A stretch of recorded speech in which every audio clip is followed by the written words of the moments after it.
Hello everyone.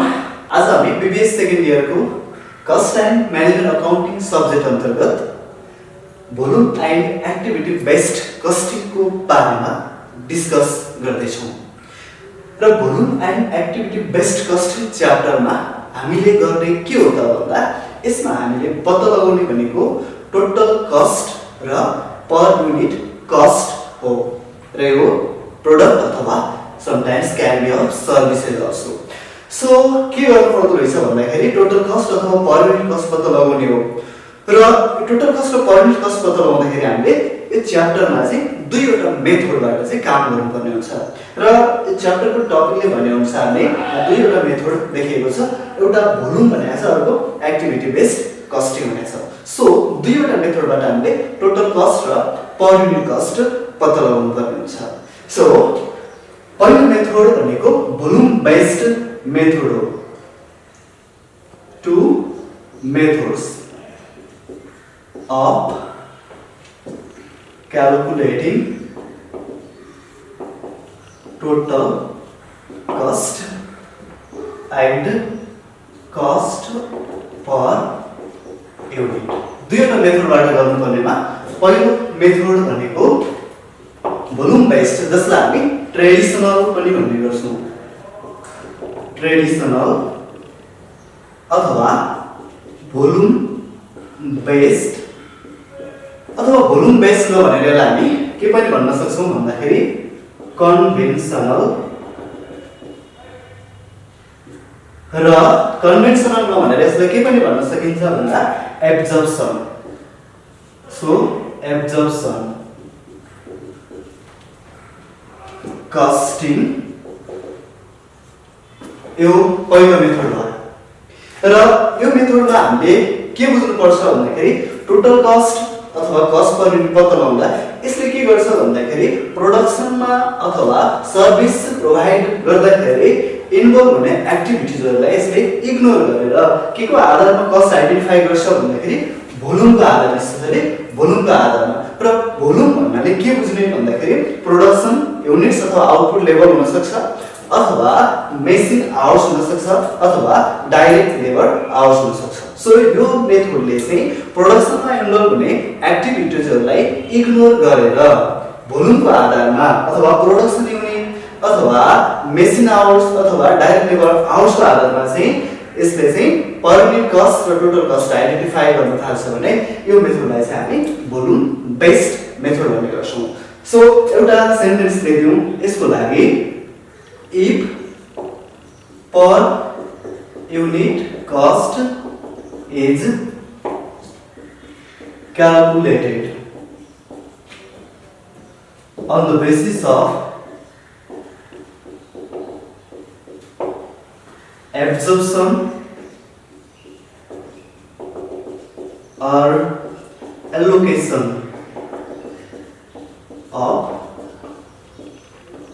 overheads on volume. Volume भन्नाले के भन्दाखेरि प्रोडक्सन युनिट्स अथवा प्रोडक्सन युनिट नभएर के भन्ने हुँदो रहेछ भोल्युम भन्दाखेरि machine hours can be said as MS in short.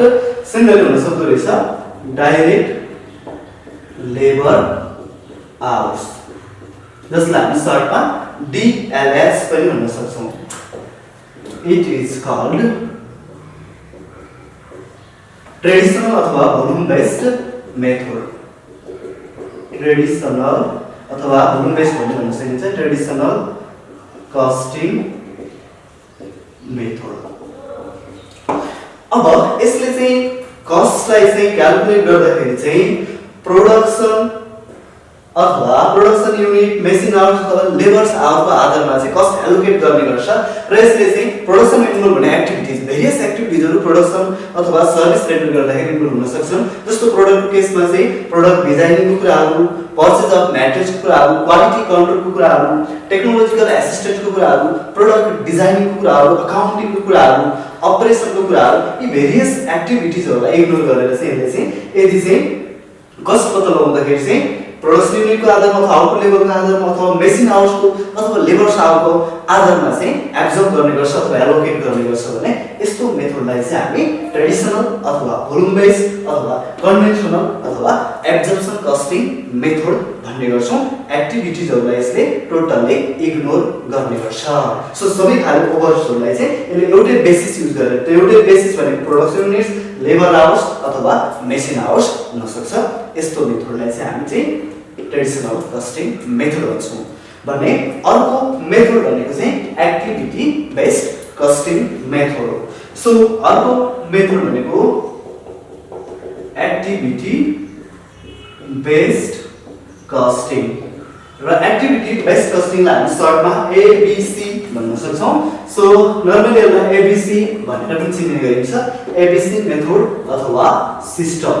भर्खरै हामीले के भन्यो भन्दाखेरि ट्रेडिसनली के भन्दैछ भन्दाखेरि ओभरहेड्स क्याल्कुलेट गर्दाखेरि प्रोडक्सन युनिट्स अथवा लेबर आवर्स अथवा मेसिन आवर्सको आधारमा गर्ने एक्टिभिटीजहरुलाई इग्नोर गर्ने भनेको छ भने यसले के भन्दैछ भन्दाखेरि यसमा एक्टिभिटी बेस्ड कस्टिङ भन्न सक्छ। केलाई फोकस गरिरहेछ यसले भन्दाखेरि एक्टिभिटीजहरुलाई। सो यो मेथडले चाहिँ के भन्ने गर्छ भन्दाखेरि प्रोडक्सन अथवा सर्भिस भेन्डरिङमा इन्भल्भ हुने एक्टिभिटीजहरुलाई कस्ट एलोकेसनमा कन्सिडर गर्नुपर्छ। कुन कुन एक्टिभिटीजहरु इन्भल्भ भएको छन् त प्रोडक्सन प्रोसेसमा भन्ने कुरालाई चाहिँ कन्सिडर गर्ने मेथड चाहिँ एक्टिभिटी बेस्ड कस्टिङ मेथड हो।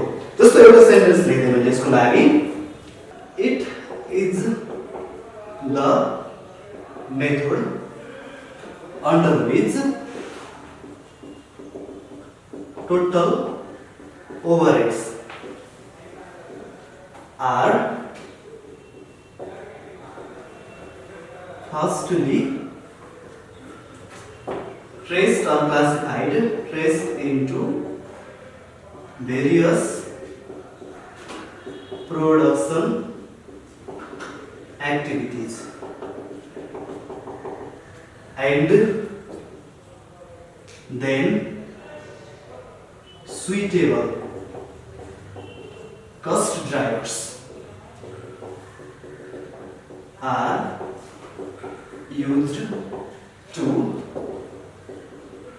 calculate per unit cost।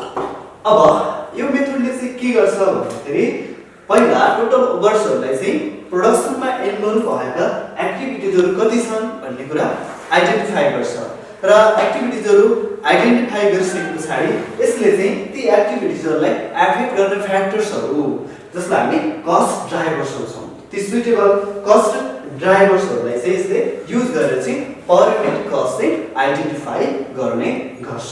So यो मेथडले एक्टिभिटीजहरुलाई कन्सिडर गर्यो र प्रोडक्सनमा इन्भल्भ हुने एक्टिभिटीजहरु के छन् भनेर कन्सिडर गर्ने भएको कारणले गर्दाखेरि र यो मेथडले चाहिँ एक्टिभिटीजहरुलाई इग्नोर गरेर चाहिँ भोल्युमलाई अथवा सबै ओभरहेड्सलाई चाहिँ एलोकेट गर्दाखेरि कुनै एउटै बेसिसले सबैलाई चाहिँ युज गर्ने भएको कारणले गर्दाखेरि ABC costing method is more appropriate than traditional costing method. र कस्ट ड्राइभर्सहरु भन्ने एउटा वर्ड आएको छ। यो कस्ट ड्राइभर्स भन्ने टर्म भनेको के हो भन्दाखेरि यो कस्टको एउटा डिटरमिनेन्ट्स हो र यो कस्ट ड्राइभर्स चाहिँ त्यस्तो फ्याक्टर्स हो जसले चाहिँ यी एक्टिभिटीजहरुको कस्टलाई डिटरमाइन गर्ने गर्छ। So it is the factor which determines the cost of various activities. र यो एक खाले कस्ट डिटरमिनेन्ट्स हो, एउटा यो फोर्सेस हो र यसले चाहिँ एक्टिभिटीजको कस्टलाई चाहिँ चेन्ज गर्ने अथवा इन्क्रिज अथवा डिक्रिज गर्ने चाहिँ पावर चाहिँ यसले पोसेस गर्ने गर्छ। यो सँग त्यस्तो पावर हुने गर्छ। र activities based costing is more suitable than traditional costing method भनेको छौं। एक्टिभिटीज आर फोकस्ड र भेरियस एक्टिभिटीज के हुन्, कसरी चाहिँ कस्ट ड्राइभर्सहरु तिनीहरुको लागि चाहिँ कसरी आइडेन्टिफाई गर्ने भन्ने कुरा पनि हामीले यसमा गर्ने गर्छौं। यो एक्टिभिटी बेस्ड कस्टिङ मेथडमा र यो दुईवटा मेथडबाट हामीले पत्ता लगाउने भनेको टोटल कस्ट र पर युनिट कस्ट हो। त्यसो भए काम कसरी गरिन्छ त यो दुईवटा मेथडबाट प्र्याक्टिकली कसरी काम गरिन्छ भन्ने बारेमा हामी डिस्कस गर्छौं। Calculation of total cost and cost per unit। अब यही काम गर्ने हो अब यो कामको लागि चाहिँ हामीले फलो गर्ने मेथड भनेको दुईटा भनेका छौँ। पहिलो मेथड भनेको ट्रेडिसनल, जसलाई हामी कन्भेन्सनल पनि भन्न सक्छौँ र भोल्युम बेस्ड पनि भन्न सक्छौँ र यसलाई चाहिँ हामी एब्जर्प्सन मेथड पनि भन्न सक्छौँ भनेका छौँ। सो ट्रेडिसनल अथवा भोल्युम बेस्ड कस्टिङ मेथड, यो मेथड अन्तर्गत टोटल कस्ट र कस्ट पर युनिट कसरी आइडेन्टिफाई गर्ने भनेको लागि अब हामीले जान्नुपर्ने हुन्छ केही काम। र यो मेथड अन्तर्गत पहिलो स्टेप भनेको हामीले चाहिँ ओभरहेड रेट पत्ता लगाउने। So calculation of overhead rate. अब ओभरहेड रेट कसरी पत्ता लगाउने भन्दाखेरि भोल्युमको आधारमा भनेका छौँ।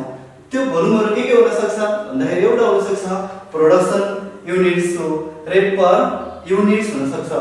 सो प्रोडक्सन युनिट्स को आधारमा हुन सक्छ र अर्को हुन सक्छ डाइरेक्ट लेबर आवर्स को आधारमा, जसलाई मैले डाइरेक्ट लेबर आवर्स को सर्टमा DRS भने, र अर्को हुन सक्छ मेसिन आवर्स, जसलाई मैले सर्टमा MS भने।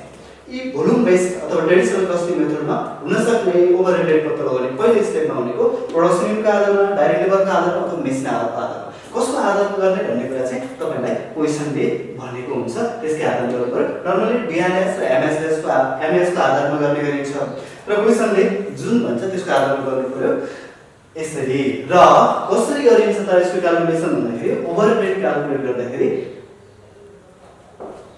हामीले चाहिँ ओभरहेडलाई माथि राख्नु पर्यो, ओभरहेड जसलाई मैले टोटल ओभरहेड्स त्यसपछि यसलाई डिभाइड गर्नुपर्ने हुन्छ जसको आधारमा भनेको छ क्वेशनले त्यसले। जस्तो प्रोडक्सन युनिट्स हो कि प्रोडक्सन युनिट्स को आधारमा भनेको छ भने प्रोडक्सन युनिट गर्नु पर्यो। डाइरेक्ट लेबरको आधारमा भनेको छ भने डाइरेक्ट लेबर आवर्सले गर्नु पर्यो र मेसिन आवर्सको आधारमा गर्नुपर्ने छ भने मेसिन आवर्सको आधारमा। क्वेशनले भने अनुसार हामीले कुनै एउटा युज गर्ने गर्छौं। Total labour rate divided by production units DRS र MS गरेर चाहिँ हामीले चाहिँ पहिलो काम भनेको ओभरहेड रेट पत्ता लगाउने काम हो। तर ओभरहेड रेट पत्ता लगाइसकेपछि दोस्रो स्टेपमा स्टेप 2 मा हामीले चाहिँ बनाउनु पर्ने हुन्छ एउटा फर्म्याट, जुन फर्म्याट हो भनेको स्टेटमेन्ट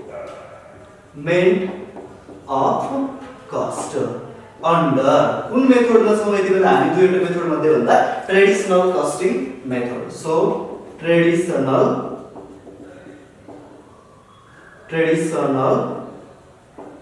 कस्टिङ मेथड र ट्रेडिसनल कस्टिङ मेथडबाट हामीले स्ट्यान्डर्ड कस्टको फर्म्याट कस्तो बनाउँछौं भन्दाखेरि अब एउटा सिम्पल फर्म्याट बनाउनु पर्यो यसको लागि।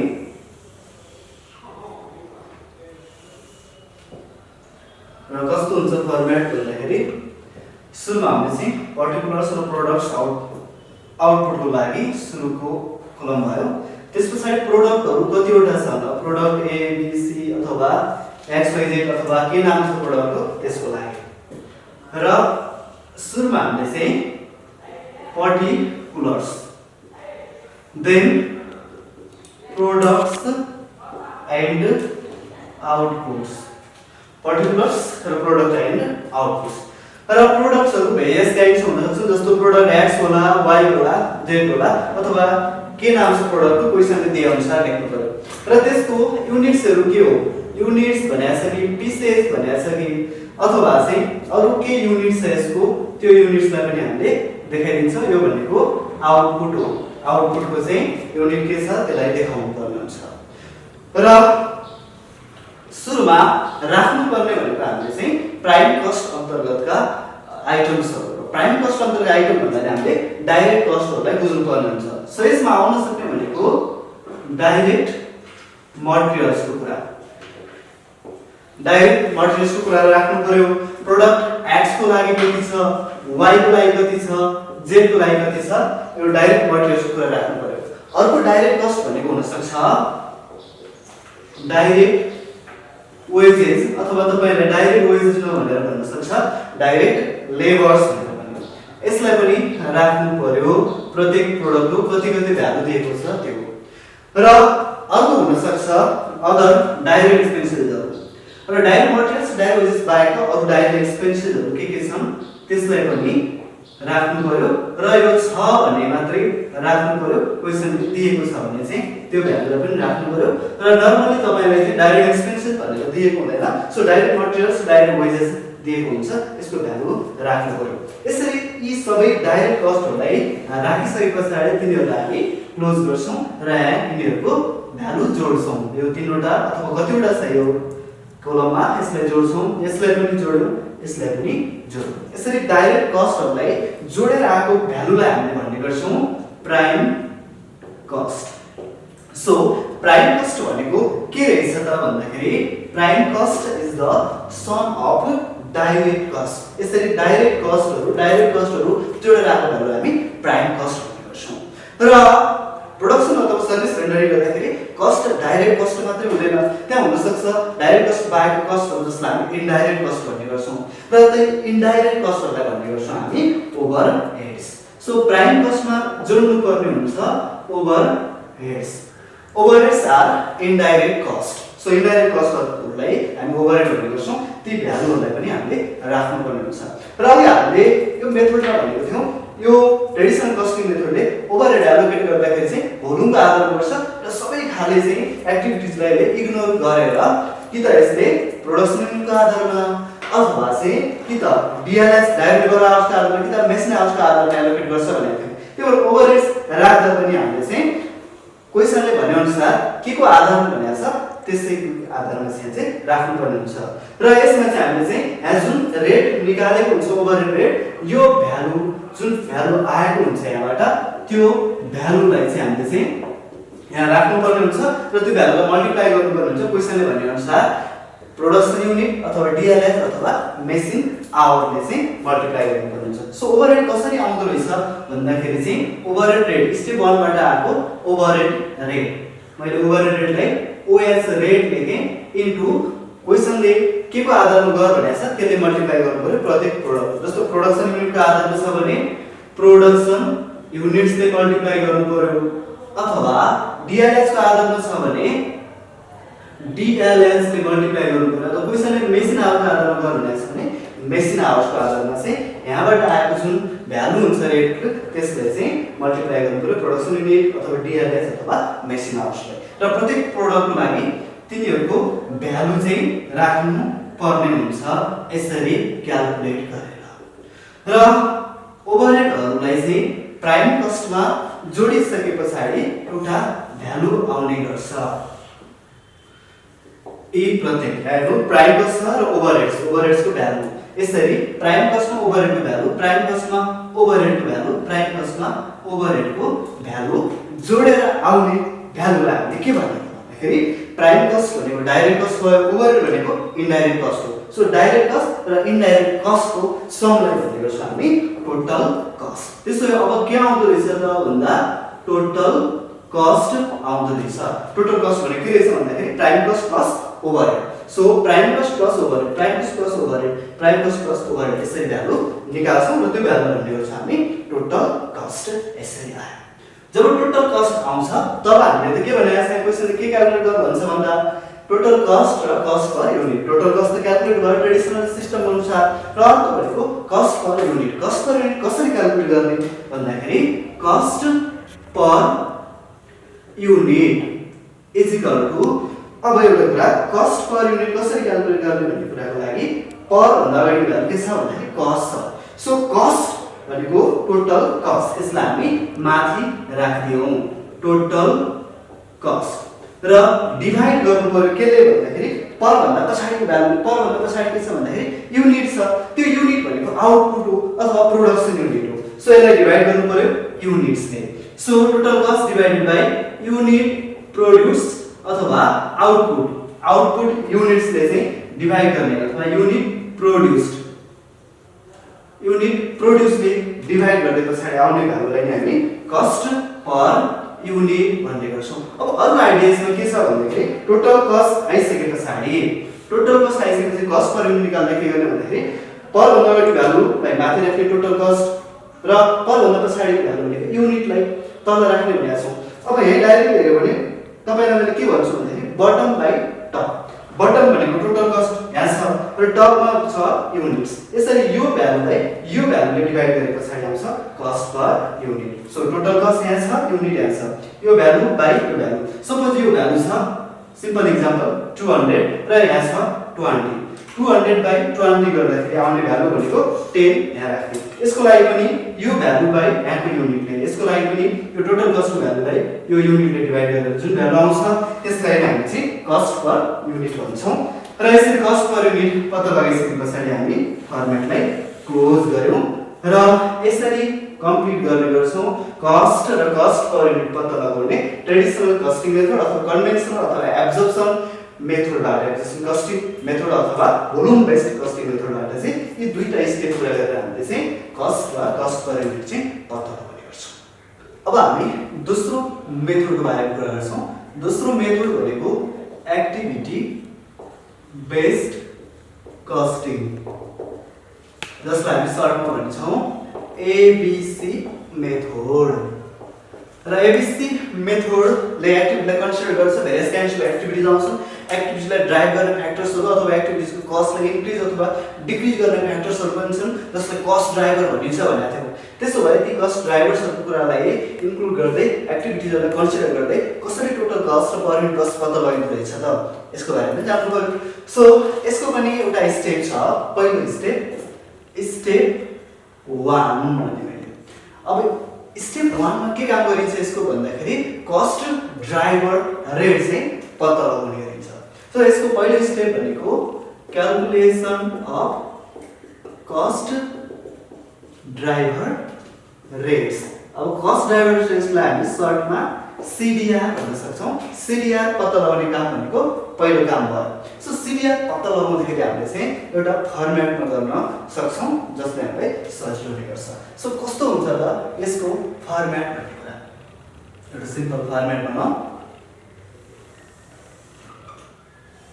Cost driver rate CDR calculate गर्दै छौं हामी र सुरुमा यसको एक्टिभिटीजहरु त्यसपछि कस्ट ड्राइभर्सहरु आयो, देन प्रोडक्ट्सहरु आए, त्यसपछि आयो टोटल कस्ट ड्राइभर्स, देन आयो ओभरहेड्स र finally cost driver rates. So प्रोडक्ट्समा चाहिँ भेरियस काइन्ड्स अफ प्रोडक्ट हुन सक्छन्। अघि भने जस्तै हामीले एक्स वाइ जेड एबीसी अथवा प्रोडक्टको नाम पनि दिन सक्छ भनेको थियौं। पहिलो भनेको हाम्रो यहाँ आउन सक्छ एक्टिभिटीज। एक्टिभिटीज नभनेर कहिलेकाहीँ तपाईलाई कस्ट पुल्स अथवा कस्ट सेन्टर्स अथवा कस्ट आइटम्स पनि भनिदिन सक्छ। Activities, cost pools, cost items भनिदिन सक्छ। त्यसपछि राख्नु पर्यो कस्ट ड्राइभर्स। कस्ट ड्राइभर्स राख्नु पर्यो, देन प्रोडक्ट्सहरु आयो। प्रोडक्टहरु हुन सक्छन् X Y Z ABC PQR जे पनि हुन सक्ने भयो। र यी प्रोडक्ट्सहरु एक्स वाइ जेड को हामीले भ्यालु राख्ने भनेको कस्ट ड्राइभर्सको भ्यालु हो। त्यही भएर अब यो कोलममा आउने गर्छ टोटल कस्ट ड्राइभर्स। अब तपाईले बुझ्नु पर्यो सीडी फर कस्ट ड्राइभर्स भनेर। देन राख्नु पर्यो ओभरहेड्स को कुरा। Overheads can be said as OS in short. Then finally हाम्रो मेन पोइन्ट भनेको कस्ट ड्राइभर रेट्स। हामीले पत्ता लगाउने भनेको कस्ट ड्राइभर रेट्स हो र यो फाइनल कोलम अन्तिम कोलममा आएर सीडीआर पत्ता लगाउँछौं। So activities cost also various kinds of activities are involved in the production and rendering services भनेको छौं। जस्तो हामीले स्याम्पलको लागि केही एक्टिभिटीहरु लिन सक्छौं। जस्तो एउटा एक्टिभिटी हुन सक्छ शेड्युलिङ कस्ट भन्ने कुरा। शेड्युलिङ कस्ट हुन सक्छ। सिमिलरली हुन सक्छ सेटअप कस्ट भन्ने कुरा। सिमिलरली हुन सक्छ मेन्टेनेन्स कस्ट कुरा। मेन्टेनेन्स कस्ट भन्ने कुरा हुन सक्छ। सिमिलरली हुन सक्छ इनडाइरेक्ट लेबर्स हुन सक्छन्। इनडाइरेक्ट लेबर्स कुरा। अर्डर एक्जिक्युसन कस्ट हुन सक्छ। अर्डर एक्जिक्युसन कस्ट होला। यी केही स्याम्पलको रूपमा हेरौं। अरु पनि कस्ट हुन सक्छन्, भोल्युम रिलेटेड कस्टहरु र सिमिलरली अरु काइन्ड्स अफ कस्टहरु, भेरियस काइन्ड्स अफ कस्टहरु, अर्डर प्रोक्युरमेन्ट कस्टहरु, भेरियस काइन्ड्स अफ कस्टहरु हुन सक्छन्। अहिले हामी स्याम्पलको लागि चाहिँ केही कस्टहरु लियौं र पाँचवटा कस्ट लिएका छौं हामीले जस्ट फर स्याम्पल। देन पहिलो कोलमको काम सकेछ भने दोस्रो कोलममा गएर दोस्रो कोलममा के राख्नुपर्छ भन्दा cost drivers are the determinants of cost of the activities भनेको छौँ। They are influencing factors or forces which either increases or decreases or which changes the cost of various activities. So cost drivers के हुन सक्छन् ती suitable cost drivers हामीले determine गर्छौं भने एसओएबीसी मेथडमा। त्यसपछि शेड्युल कस्ट को cost driver हुन सक्छ प्रोडक्सन रन्स भन्ने कुरा। सेटअप कस्ट को पनि प्रोडक्सन रन्स भन्ने कुरा हुन सक्ने भयो। प्रोडक्सन रन्स भन्ने कुरा कस्ट ड्राइभर। मेन्टेनेन्स कस्ट को नर्मली मेसिन आवर्स जसलाई मैले सर्टमा एमएच लेखे एमएच फर मेसिन आवर्स। तर इनडाइरेक्ट लेबर्स हुन सक्छ direct labour as hours which can be written as DRS in short. Similarly order execution cost हुन सक्छ नम्बर अफ अर्डर एक्जिक्युटेड अथवा मैले यसलाई अर्डर्स एक्जिक्युटेड भने। यसरी various kinds of cost driver's suitable cost driver's suitable है सधैँ कहिले काहीँ चाहिँ फरक पनि पर्न सक्छ। प्रोडक्सन रन सेटअप कस्टको लागि चाहिँ प्रोडक्सन नभएर रन नभएर कहिले नम्बर अफ सेटअप पनि हुन सक्छ। यस्ता कुराहरू पनि हेर्नु पर्ने हुन्छ। सो सुइटेबल कस्ट ड्राइभर्सहरु युज गरेर हामीले चाहिँ एक्टिभिटिजको लागि चाहिँ कस्ट ड्राइभर रेट डिटरमाइन गर्छौं। अब प्रोडक्ट्स एक्स वाई जेड को लागि कस्ट ड्राइभर्स को भ्यालु कति छ त्यो राख्नु पर्यो। सो प्रोडक्सन रन्स को भ्यालु कति छ एक्स को लागि कति वाई को लागि कति जेड को लागि कति। सिमिलरली सेटअप कस्ट को कस्ट ड्राइभर्स अथवा प्रोडक्सन रन को भ्यालु कति छ त्यो राख्नु पर्यो। मेसिन आवर्स को भ्यालु प्रत्येक प्रोडक्ट को लागि कति छ त्यो राख्नु पर्यो। डीआरएच को भ्यालु कति छ त्यो पनि राख्नु पर्यो। अर्डर एक्जिक्युटेड अथवा number of order executed x को लागि कति वाई को लागि कति जेड को लागि कति यी पनि राख्नु पर्यो। अब अर्को छ total CD. Total cost driver कसरी आउँछ भन्दाखेरि प्रत्येक प्रोडक्टहरुको लागि यी कस्ट ड्राइभर्सहरुको भ्यालु यहाँ राखेको छ। टोटल सीडी आउनु पर्छ यिनीहरु भ्यालु जोडेर। सो एक्स को र वाई को र जेड को यो भ्यालु तीनटा जोड्दाखेरि यहाँ यसरी टोटल सीडी आउनु पर्यो। जस्तो यो भ्यालु छ 2 यो भ्यालु छ 3 यो भ्यालु छ 5 भनेको 2 3 र 5 जोडेर कति आयो भने 10। सो यहाँ 10 यसरी आउनु पर्यो। सो अरुको लागि पनि यसरी नै यो र यो जोडेर टोटल सीडी आयो। यो तीनटा जोडेर यो आयो यो तीनटा जोडेर यो आयो यो तीनटा जोडेर यो आयो। यसरी टोटल सीडी चाहिँ डिटरमाइन हुने गर्छ। सो अब एक्जाम्पलको लागि लेखेको थिए। अब भ्यालु राख्नु पर्यो ओभरहेड्स। त ओभरहेड चाहिँ क्वेशनले तपाईलाई दिएको हुन्छ। ओभरहेड कति भन्ने कुरा शेड्युलिङ कस्ट को ओभरहेड को भ्यालु कति छ यो राख्नु पर्यो। सेटअप कस्ट को कति दिएको छ क्वेशनले त्यो राख्नु पर्यो। मेन्टेनेन्स को कति छ त्यो राख्नु पर्यो। इन्डाइरेक्ट लेबर्स को कति छ राख्नु पर्यो अथवा अर्डर एक्जिक्युसन कस्ट को कति छ यो राख्नु पर्यो। क्वेशनले ओभरहेड्स को रुपैयाँ भ्यालु जति दिएको छ त्यसलाई यसरी राख्नु पर्यो। र फाइनली हामीले पत्ता लगाउँदै छौं सीडीआर जुन हाम्रो मेन काम नै सीडीआर पत्ता लगाउने यो स्टेपमा भनेको थियौं। त्यसपछि सीडीआर कसरी आउँछ त भन्ने कुरा जस्तो मैले तपाईलाई सजिलो लागि के भने भन्दाखेरि यो फर्स्टको कोलममा मैले कोलम ए भने यसलाई 1 भने यसलाई 2 भने यसलाई 3 भने यसलाई 4 भने यसलाई 5 भनेर यसलाई 6 नम्बरको कोलम भने 6th कोलम भने यो सीडीआर अथवा 6th कोलम कसरी आउँदो रहेछ त भन्दा यो 5th कोलमलाई 4th कोलमले डिभाइड गरेर। सो 6 नम्बर कसरी आयो भन्दाखेरि 5 डिवाइडेड बाइ 4 गरेर चाहिँ 6 कोलम आउँदो रहेछ। 5th कोलम भनेको यो ओभरहेड कोलम भयो र 4th कोलम भनेको total cost driver total CD column भयो। त्यसो यो कोलमको भ्यालु कसरी आउने भन्दाखेरि यो 5 कोलमलाई 4th कोलमले 5th कोलमलाई 4th कोलमले चाहिँ डिवाइड गर्यो भने 6th कोलम अथवा सीडीआर को भ्यालु आउने रहेछ। त्यसैले कसरी आउने त यो भ्यालु भन्दाखेरि यो बाइ यो जस्तो यसमा छ 200 यसमा छ 20 भने 200 बाइ 20 अथवा 5th column by 4th column 5th column by 4th column यो बाइ यो 200 बाइ 20 गर्दाखेरि यहाँ कति भ्यालु आउने हो भन्दाखेरि चाहिँ यहाँ 10 आयो। यसरी यहाँ 10 लेख्यौं। फेरि यो बाइ यो गरेर यहाँ लेख्यौं। यो 6 कोलम हो कसरी आउँछ भन्दा 5th column by 4th column 5th column by 4th column. So यो बाइ यो गरेर यहाँ लेख्यौं। सिमिलरली यो भ्यालु बाइ यो भ्यालु गरेर यहाँ लेख्यौं। यो भ्यालु बाइ यो भ्यालु गरेर यहाँ लेख्यौं। यो भ्यालु बाइ यो भ्यालु गरेर यहाँ लेख्यौं। यसरी हामीले चाहिँ सीडीआर कस्ट ड्राइभर रेट चाहिँ यसरी पत्ता लगाउँछौं। यो पहिलो स्टेप भयो। सीडीआर पत्ता लगाउने काम हो। सीडीआर कसरी पत्ता लगाइरहेको छ भन्ने कुरा यसलाई याद गर्नु। 5th column divided by 4th column 5th column divided by 4th column this by this this by this by this and like this by this and like this by this यसरी सीडीआर पत्ता लगाउँछौं। अब हामी यसको final point step 2 मा गयौं। Step 2 भनेको त फेरि कस्ट स्टेटमेन्ट नै बनाउने हो। सो यसमा बनाउँछौँ हामीले statement of cost. Cost statement बनाउने हो कुन मेथडमा छ यति बेला हामी भन्दाखेरि अन्डर एबीसी मेथड। एबीसी मेथडबाट चाहिँ हामीले चाहिँ पत्ता लगाउँदै छौं कस्ट स्टेटमेन्ट अफ कस्ट बनाएर चाहिँ टोटल कस्ट र पर युनिट कस्ट चाहिँ पत्ता लगाउँदै छौं। त्यसो भए यसको पनि एउटा फर्मेट बनाउँदै छौं हामी। यसको फर्मेट कस्तो हुन्छ त भन्दाखेरि जुन तपाईले ट्रेडिसनल कस्टिङमा स्टेटमेन्ट अफ कस्ट भनेर जस्तो फर्मेट बनाउनुभयो एक्ज्याक्टली त्यस्तै स्ट्रक्चर भयो यसको पनि। सो अघि हामीले गरेको थियौं यसमा कस्तो फर्मेट थियो भन्दा सुरुमा हामीले पर्टिकुलर्स र प्रोडक्ट्स आउटपुटको लागि लेखेका थियौं र प्रोडक्टहरुको लागि छुट्याएका थियौं। प्रोडक्टहरु जतिवटा छन् त्यतिवटा कोलम बन्ने भएर पछाडी थियो। सो यो भनेको पर्टिकुलर्स भयो। देन यसमा लेख्नु पर्यो प्रोडक्ट्स एन्ड आउटपुट्स भनेर। अब प्रोडक्ट्सको नाम XYZ मानेको छ यति बेला हामीले XYZ ABC PQR क्वेशनले जे दिएको छ त्यो प्रोडक्टको नाम लेख्नु पर्यो र यहाँ लेख्नु पर्यो युनिट्सहरु अथवा समटाइम्स पीसेज र समटाइम्स केजीमा पनि दिन सक्ला रे। के छ त्यसको युनिट्स त्यसलाई राख्नु पर्यो dot dot dot units XYZ। अहिलेको लागि प्रोडक्ट्सको नामहरु XYZ छ। पर्टिकुलर्समा के लेख्ने भन्ने कुरा सुरुमा यसमा पनि राख्नु पर्ने भनेको डाइरेक्ट कस्ट हो र डाइरेक्ट कस्टहरुको समूहलाई हामी प्राइम कस्ट भनेका छौं। यदि हाम्रो क्वेशनमा चाहिँ ट्रेडिसनल र एबीसी दुवै मेथड सोधेको छ र यदि हामीले चाहिँ अगाडि पहिले ट्रेडिसनल कस्टिङबाट चाहिँ हामीले काम गरिसकेका छौं भने ट्रेडिसनल कस्टिङमा पहिले प्राइम कस्ट आइसकेको हुन्छ। त्यही प्राइम कस्ट त दुवैको लागि सेम हुनुभएको कारणले गर्दाखेरि त्यही अगाडिबाटै प्राइम कस्ट यसमा कपी गर्न सक्छौं।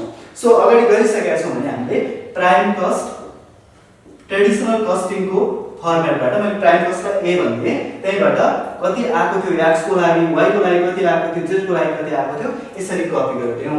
र यदि प्राइम कस्ट निकालिएको छैन अथवा हामीले क्वेशनमा चाहिँ ट्रेडिसनल नसोधेको र एक्टिभिटी बेस्ड कस्टिङ मात्र सोधेको थियो र हामी सुरुमा एबीसी गर्दै छौं भने प्राइम कस्ट पहिले डिटरमाइन भइसकेको हुँदैन।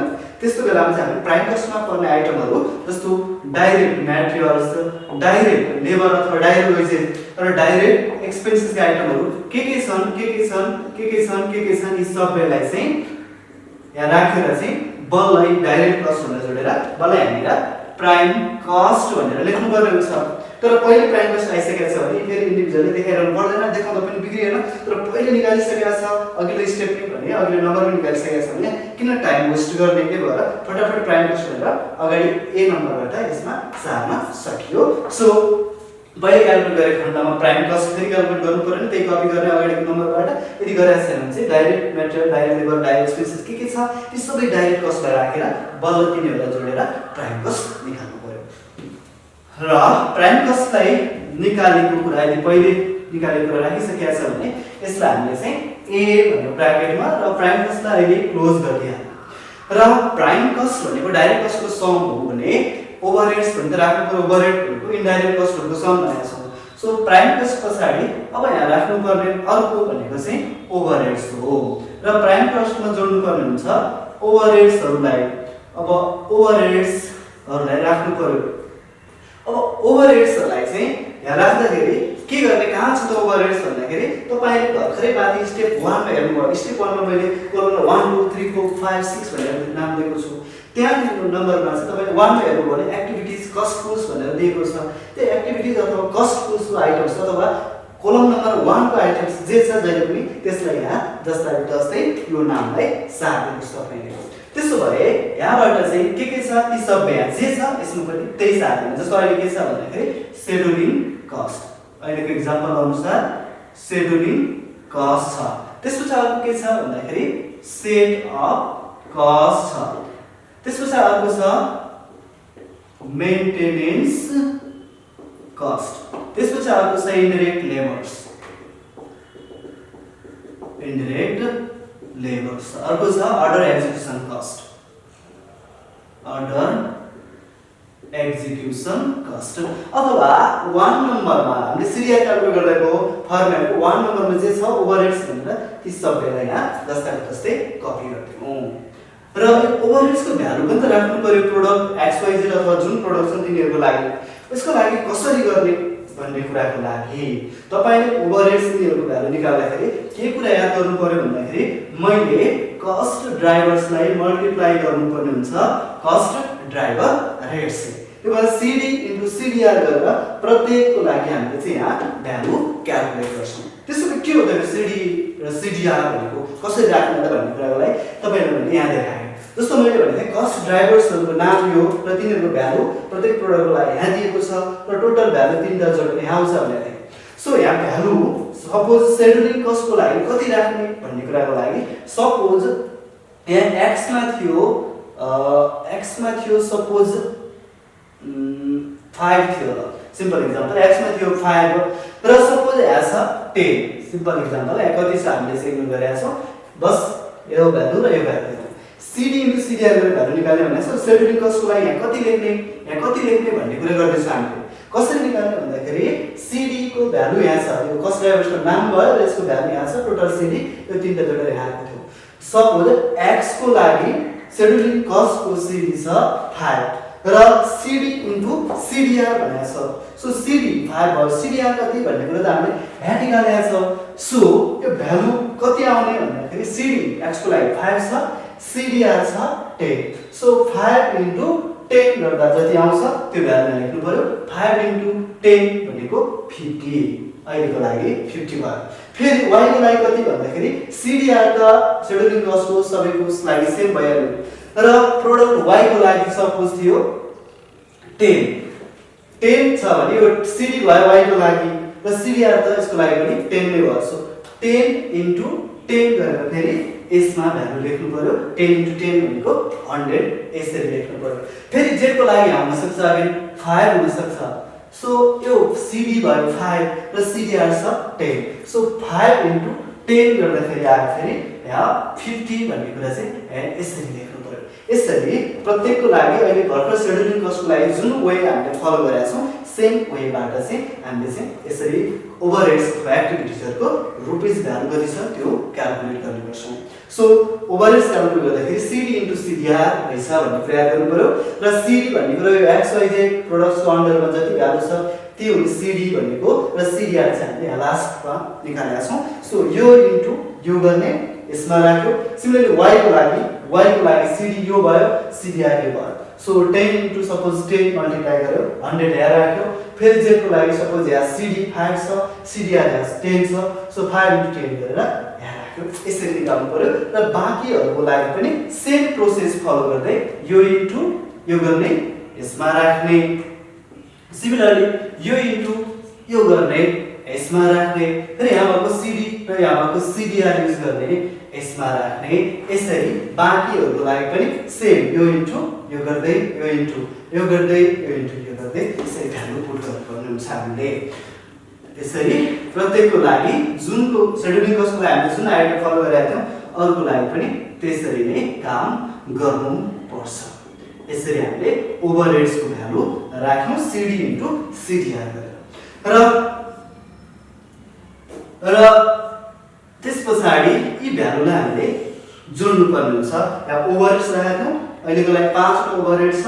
सो यो 5 वटा भ्यालु अहिले यहाँ जोड्यौं यो जोड्दै यहाँ राख्ने यो सबै जोडेर फेरि यहाँ राख्ने यो सबै जोडेर यसमा राख्ने। तर तपाईले झुकेर पनि प्राइम कस्टको भ्यालुलाई पनि अहिले ओभरहेडसँग जोड्न चाहिँ पाइदैन है। त्यसैले यो भ्यालु अलरेडी क्लोज भइसकेको छ प्राइम कस्टको भ्यालु। अहिले चाहिँ हामी यी ओभरहेड्सको भ्यालुलाई मात्र जोडेर ओभरहेड्सको भ्यालुलाई मात्रै जोडेर राख्ने र यो भ्यालुलाई पनि अहिले हामीले क्लोज गरिदियौं। र यो के हो त यो भन्दाखेरि प्राइम कस्ट थियो माथि र यो भनेको ओभरहेड हो। यी सबै ओभरहेड हामीले के भन्नु भन्दाखेरि टोटल ओभरहेड्स भन्यो र प्राइम कस्टलाई के भन्नु थियो भने हामीले टोटल ओभरहेड्सलाई B भन्नु। यसरी प्राइम कस्ट पनि क्याल्कुलेट भइसकेको थियो ओभरहेड्सको भ्यालु पनि यी जतिवटा ओभरहेड दिएका थियौं तिनीहरुलाई जोडेर हामीले यसरी लेखायौं। अब टोटल कस्ट कसरी आयो त भन्दाखेरि टोटल कस्ट आउने गर्छ। Total cost is the sum of direct and indirect cost. Direct cost भनेको प्राइम कस्ट भयो भने इनडाइरेक्ट कस्ट भनेको ओभरहेड्स भयो। सो टोटल कस्ट आयो प्राइम कस्ट प्लस ओभरहेड्स गरेर। सो प्राइम कस्ट हामीले A भनेका छौं प्लस ओभरहेड्स हामीले चाहिँ B बी भनेको छौँ टोटल ओभरहेड्सलाई। सो ए प्लस बी गरेर टोटल कस्ट आयो। ए सपोज एक्स को लागि ए को भ्यालु यहाँ छ र बी को भ्यालु यहाँ छ। सो यो भ्यालु प्लस यो भ्यालु गरेर यहाँ यसरी राखौँ। फेरि ए प्लस बी भनेको छौँ, वाइ को लागि ए भनेको यहाँ छ र बी भनेको यहाँ छ। यो ए को भ्यालु र बी को भ्यालु यसरी राख्यौँ। जेड को लागि यो भ्यालु र यो भ्यालु जोडेर यहाँ राख्यौँ। सपोज यहाँ छ 2000, यहाँ छ 1000 भनेको 2000 प्लस 1000 गर्दा यहाँ आयो 3000। यसरी यो भ्यालु र यो भ्यालु अथवा ए को भ्यालु र बी को भ्यालु अथवा प्राइम कस्टको भ्यालु र ओभरहेडको भ्यालु यसरी जोडेर हामीले पत्ता लगायौँ टोटल कस्ट। र टोटल कस्ट मात्र होइन पर युनिट कस्ट पनि पत्ता लगाउनु पर्छ भनेको थियौँ। सो पर युनिट कस्ट चाहिँ कति आउँछ, कसरी आउँछ त भन्ने कुराको लागि अब टोटल कस्ट निकालिसकेपछि त्यसलाई पनि हामी क्लोज गर्यौँ र फाइनल पोइन्टमा पुगेका छौँ हामी। फाइनल पोइन्ट भनेको कस्ट पर युनिट पत्ता लगाउने भनेको छौँ। So how to calculate cost per unit भन्दाखेरि कस्ट पर युनिट, अब कस्ट पर युनिट नभनेर यसलाई टोटल कस्ट पर युनिट पनि भन्न सक्छ। अघिल्लो नम्बरमा मैले ट्रेडिसनलमा भनेको थिएँ, ट्रेडिसनलमा मैले परको अगाडिको भ्यालु माथि राख्नु भनेको थिएँ। परको अगाडिको भ्यालु के छ भन्दाखेरि सम्झिनुको लागि फर सिम्प्लिसिटी सजिलो होस् भनेर हामीले पर भन्दा अगाडि छ कस्ट, कस्ट भन्नाले टोटल कस्ट। सो टोटल कस्टलाई माथि राख्यौँ र डिभाइड गर्ने केले भन्दाखेरि पर भन्दा पछाडिको भ्यालु डिभाइड गरिदिनु भनेको थिएँ। पर भन्दा अगाडिको भ्यालुलाई माथि राख्यौँ, अगाडि राख्यौँ र पर भन्दा पछाडि युनिट छ, युनिटले डिभाइड गर्ने। युनिट भनेको प्रोडक्सन युनिट हो अथवा आउटपुट युनिट्स हो। सो प्रोडक्सन युनिट अथवा आउटपुट युनिट्स अथवा युनिट प्रोड्युसले डिभाइड गरिने। सो आउटपुट युनिट अथवा यसलाई युनिट पनि भन्न सक्नुहुन्छ, आउटपुट युनिट्स। ल total cost divided by output units गर्यो भने चाहिँ कस्ट पर युनिट आयो। अब टोटल कस्ट कहाँ छ, फेरि आउटपुट युनिट्स कहाँ छ भन्दाखेरि टोटल कस्ट यहाँ बटममा छ, बटमको भ्यालुमा छ र युनिट्स छ टपको भ्यालुमा। सो यो टोटल कस्ट यो लाइनमा छ, युनिट्सहरु अथवा आउटपुटहरु यहाँ टपमा छन्। अब सजिलो लागि मैले भने तपाईले कसरी राख्नु भन्दाखेरि bottom divided by top. So यो बटमको भ्यालुलाई टपको भ्यालु डिभाइड गरिदिनु अथवा बटममा छ टोटल कस्ट, टपमा छ युनिट्स अथवा आउटपुट र यो बाइ यो गर्दाखेरि यसरी यहाँ भ्यालु आयो रुपीस कति भन्ने कुरा कसरी आउँदो रहेछ भन्दाखेरि टोटल कस्ट लास्टको भ्यालुलाई टपको भ्यालु आउटपुट युनिट्सले डिभाइड गरिदिने, यो बाइ यो गर्दियो भने यसरी लास्टको भ्यालु आउँदो रहेछ। फर एक्जाम्पल एक्स को लागि युनिट छ 100 र टोटल कस्ट आएको थियो मानौसी 1000 र कस्ट पर युनिट कति आयो भन्दाखेरि total cost by output unit bottom by top भनेको छु मैले। सो 1000 बाइ 100 गर्दाखेरि आउने रुपीस 10 यसरी चाहिँ। र यसको लागि पनि यो भ्यालुलाई युनिटको भ्यालु डिभाइड गर्दाखेरि आयो कस्ट पर युनिट। र यसरी जति आउँछ त्यसलाई लेखेर हामीले चाहिँ क्लोज गर्ने गर्छौं। यसरी दुईवटा method volume based traditional conventional अथवा एब्जर्प्सन कस्टिङ भनेको एउटा भयो भने अर्को भनेको activity based costing which can be said as ABC in short.